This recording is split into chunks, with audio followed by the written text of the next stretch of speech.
So, about a half an hour, 45 minutes have gone by. Tide's slowly coming in, the waves are building. It's like what you want. For this particular class, we started planning it 5 months ago. To get here, kind of looked at the tide tables, when the tides would be like highest around coming up at noon, okay? Looked at the location, I've been here before. All that went into planning to make this black and white photograph. So it's not, I just wonder if I'm gonna make a black and white.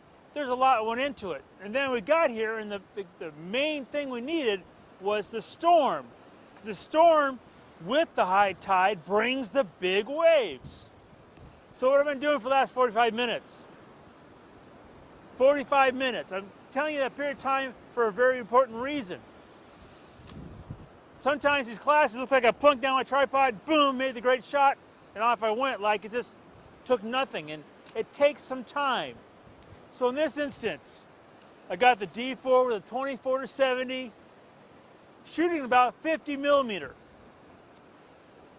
The photograph, as you can see, is the reef here, the water coming up through with the big surges. So I'm watching the clouds, so don't count, the clouds. I'm watching the waves, so don't think me rude if I keep looking back, because I'm still shooting, and you'll understand why.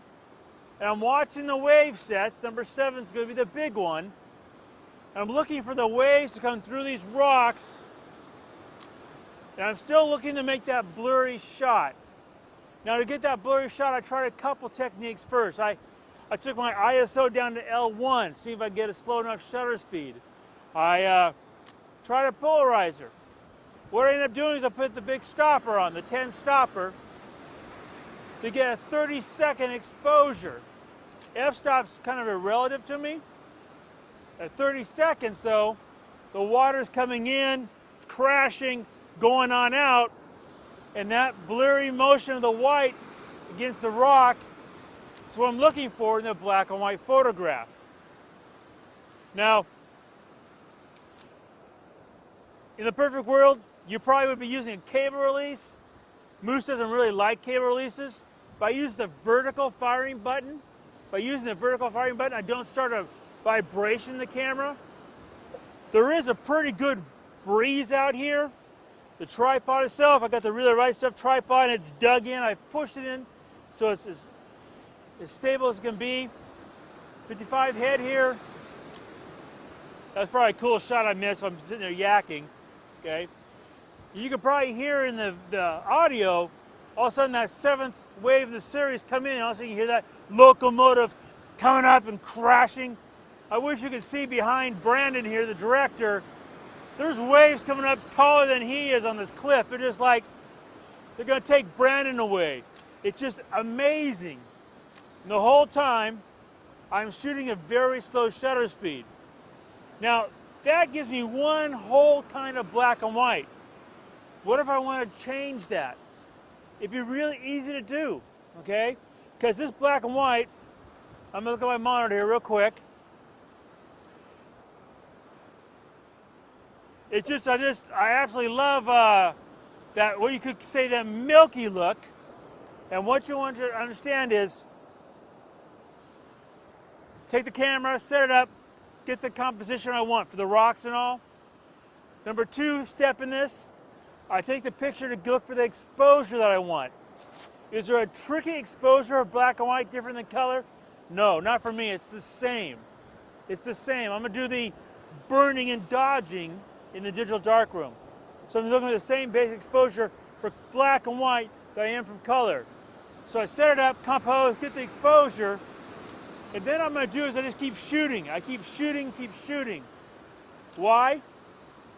There's no way I can sit there and see the wave coming, have it crash, push the button, and make the picture. You could say I'm shooting the odds here. I'm just going to get the camera, shoot a whole bunch. How many is a whole bunch? So far I'm at 60 frames of this.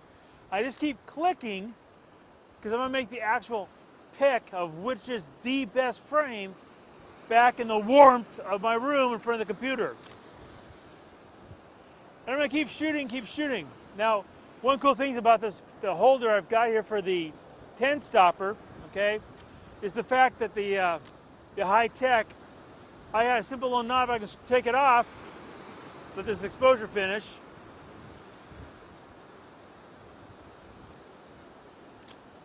Long exposures. Now I'm right back to normal shooting. What am I going to do? Well, I shot a whole lot of this thing going really slow, right? 30 seconds.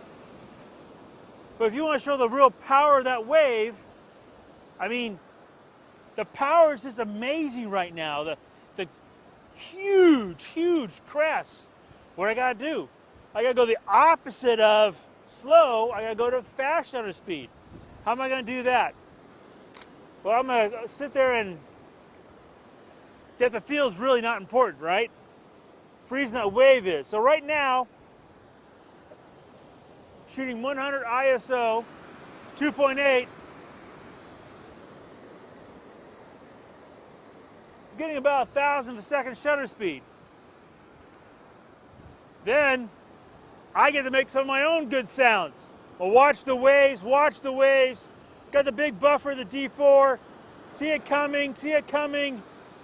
Watch it build, not gonna be so big. We'll take a couple, see how we are with framing.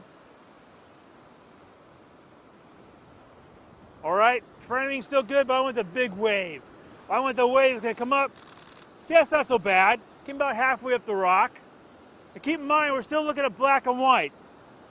So I'm gonna look at how much that white's in the frame, that curl of that white, show that big majesty of that big crashing frame. Because why? I want you to look at that black and white photograph and I want you to say, wow, that was a hell of a storm. Yeah, I want you to feel that in the photograph. That's the important part. So you just can't sit here and go take 2 pictures and walk away and have it.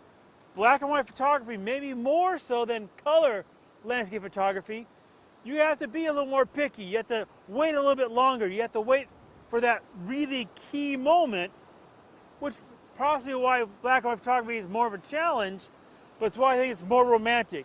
It forces you to sit here and really kind of like smell the salt air and feel the waves and look for that shot. Now, something to plant in the back of your mind, a little seed. I'm not going to show you how in this class, but something to think about. The waves come across in a parallel lateral line. They'll hit one rock, hit the next rock, hit the next rock. The wave on one's on the very last rock, but there's waves on these other rocks that I could combine 3 different wave pictures. Wave on the first rock, wave on the second rock, wave on the last rock. I've done that many times in the past. People just say, oh, that's a really cool shot, even though it's 3 shots melded together to bring all that wave impact. So shooting now, like that wave there, not so good back there. Here we go, coming in, the water's sinking down, here we go. It's coming in, we're gonna get a good crash. What we got? Yeah, so good, no. Ah, so-so. I mean, I can see him out there, I just need to like have him come in a little bit quicker. We also got a rain squall out there that we kind of like got to get past so we don't get soaked doing this segment. All that's part of the fun of this whole winter storm stuff. And you need to take all that excitement, that challenge, and stick it in the pixels. And with black and white, keep in mind that in post, we're going to take some of that white and that curve of that right there, that's a nice explosion, and we're going to brighten up a little bit of that in post. You can't do that in camera. We can do that in post, and we're going to do that then. So think about some of that too, and that kind of comes to the question, what comes first, the chicken or the pixel? Some of this you're going to have to do, and then go, oh, next time I go out, think about that added to the picture. So in this case, I know that I'm going to take some of that white wave. It's going to be the top left corner of the frame, so I know light and bright how the eye travels. I'm going to take that in post with a curve layer, and I'm going to brighten that up a little bit so the eye goes there first and then follows that curve back out to the waves, back out to the rocks, back out to the storm in the Pacific. So all that I'm already thinking about while I'm here. The other parts of processing a black and white picture, I'm thinking about as well as I'm watching these wave sets. And I don't chimp a whole lot doing this process, because as soon as you start chimping, you miss the picture. But I'm watching those waves, I'm making sure I got what I need to finish the photograph.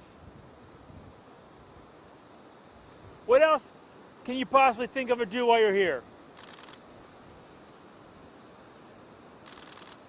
Well, oh, here we go. It's going to give it to us. Not so much. Got that great cascade, though. So that might be another element we put in the picture. It's that cascade down there. One thing you might think about doing, it's been done a lot, is you take the picture with a 30-second exposure. You got that beautiful milky, blurry water part, and then take one of those crashing waves and just add that in another part of the picture. Something else you can do. All these are possibilities, but we got a whole coastline to go explore, so let's see what else we can go do.